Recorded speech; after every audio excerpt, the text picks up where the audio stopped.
Skema ganjil genap di pasar tradisional berdampak pada sepinya pembeli. Di Pasar Bendungan Hilir, Jakarta, pembeli bahkan kesulitan menemukan beberapa jenis kebutuhan. Hari ini merupakan hari kedua penerapan sistem ganjil genap bagi pedagang di Pasar Bendungan Hilir, Jakarta.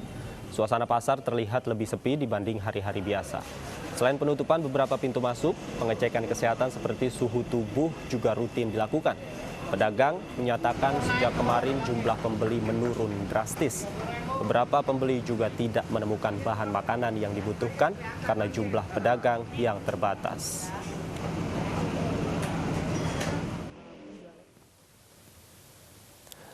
Di Pasar Palmerah, Jakarta Barat, pemilik ruko menempelkan stiker ganjil genap di setiap ruko. Pemilik ruko menyesuaikan tanggal ganjil atau genap sesuai dengan stiker. Meski taat pada aturan, para pedagang mengeluhkan sepinya pembeli selama penerapan sistem ganjil genap. Mereka juga menyayangkan tagihan sewa bulanan yang tetap sama meski tidak setiap hari beroperasi.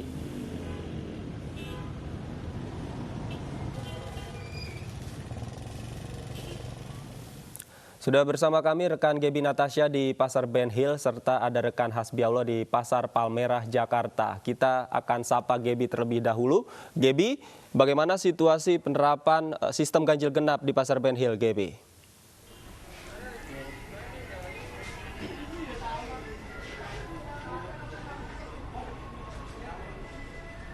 Ya, Davi, untuk situasi penerapan sistem ganjil genap di pasar tradisional, tepatnya di penampungan sementara Pasar Ben Hill, Jakarta Pusat, tadi kami sempat melihat dengan diterapkannya sistem ganjil genap ini sejak hari Senin kemarin, 15 Juni 2020, memang tidak banyak ataupun kami tidak menemui adanya kerumunan pembeli di Pasar Ben Hill ini. Dan sementara itu informasi lain dapat kami sampaikan, yakni terkait respon dari pedagang semenjak diterapkannya sistem ganjil genap di Pasar Ben Hill ini, di mana beberapa dari mereka dari hasil wawancara kami memang mengeluhkan. Mereka khawatir jika nantinya sistem ganjil genap ini akan semakin menurunkan pendapatan ataupun omset mereka per harinya. Karena memang di Pasar Ben Hill ini sendiri, Davi, setiap harinya tidak banyak pembeli ataupun pengunjung yang datang ke Pasar Ben Hill. Dari hasil data yang berhasil kami himpun juga, untuk kios yang disediakan di Pasar Ben Hill ini ada sekitar 517 kios dan tidak semuanya terisi, hanya sekitar 200 kios saja.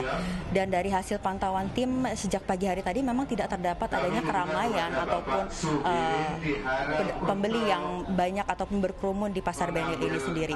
Sementara itu untuk respon dari pembeli, tadi kami sempat mewawancarai juga, pembeli juga sempat mengkhawatirkan akan kesulitan mencari barang yang mereka cari jika memang toko yang mereka biasa datangi sedang tutup.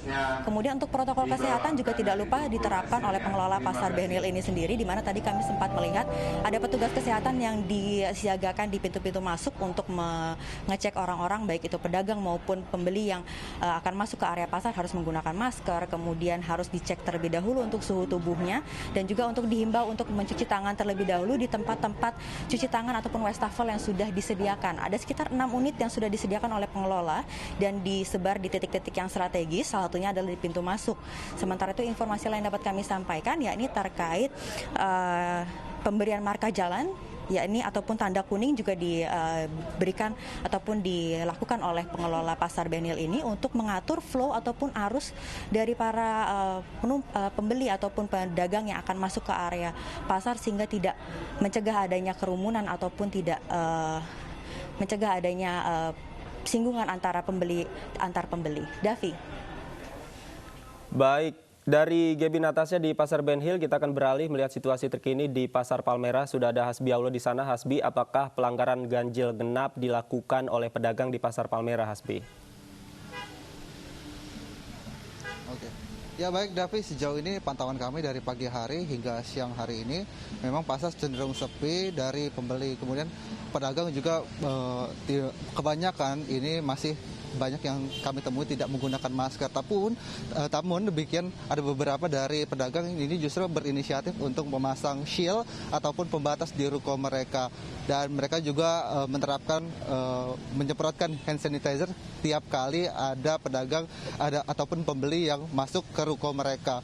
Kemudian di sini kami tidak menemukan adanya protokol-protokol kesehatan sesuai standarnya, di mana ketika kami memasuki Pasar Palmerah kami tidak menemukan adanya tempat cuci tangan. kemudian petugas yang berjaga untuk mengecek suhu. Namun kami hanya menemukan stiker-stiker yang tertempel bahwa di setiap ruko ada stiker ganjil ataupun genap. Namun tanda-tanda ataupun simbol juga sebagai social distancing ataupun physical distancing juga kami tidak menemukan adanya di pasar Palmerah ini. Kemudian ada keluhan juga dari pihak penjual bahwa di sini mereka harus tetap membayar listrik dan juga sewa ruko secara normal meskipun mereka harus bergantian berdagang, sehari tidak, sehari berdagang begitu. Kemudian keluhan lain karena sepinya pengunjung, maka omset mereka juga turun secara drastis. Dan rencananya besok dari pihak pengelola telah mengkonfirmasi bahwa ada pengecekan rapid test, di mana nanti seluruh penjual ataupun juga pedagang ini akan dites apakah mereka terjangkit virus ataupun tidak. Dan juga himbauan lain adalah apabila memang usia lansia ataupun ibu yang memiliki anak bayi atau juga mereka yang sakit, lebih baik tidak pergi ke pasar. Davi. Terima kasih Hasbiaullah melaporkan langsung dari Pasar Palmerah, Jakarta. Sebelumnya ada Gaby Natasha dari Pasar Ben Hill. Terima kasih rekan-rekan. Pemirsa, sebagai upaya penyebaran corona, kawasan Gelora Bung Karno Senayan pagi tadi disemprot desinfektan. Selain itu, pengelola GBK juga berencana membatasi jumlah pengunjung. Dan berikut laporan dari rekan kami Nila Matsuna.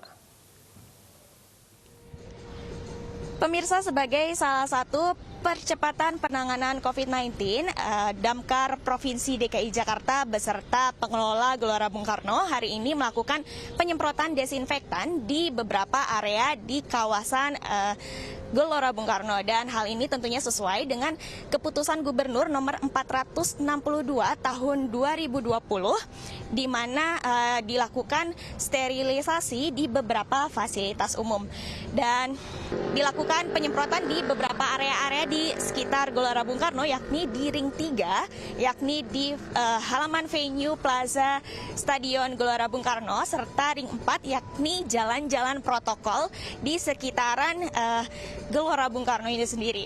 Dan memang hari ini sejumlah 9 mobil serta 84 personel damkar dikerahkan untuk melakukan penyemprotan desinfektan pada hari ini. Penyemprotan ini memang dilakukan secara berkala oleh pengelola Gelora Bung Karno sebagai salah satu upaya pencegahan persebaran virus COVID-19. Dan protokol kesehatan juga dilakukan secara ketat kepada pengunjung, diwajibkan untuk mencuci tangan di beberapa tempat yang telah disediakan di sekitar Gelora Bung Karno ini.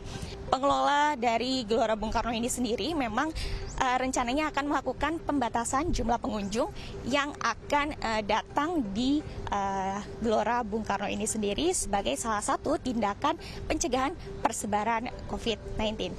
Dari Jakarta, Nila Matsuna, Tri Julianti dan Aris Setiawan, iNews melaporkan. Sejumlah mal dan kawasan wisata siap kembali beroperasi. Bagaimana protokol kesehatan bagi anak-anak dan ibu hamil di kawasan publik? Kami akan bahasnya usai jeda. Tetaplah di iNews Siang.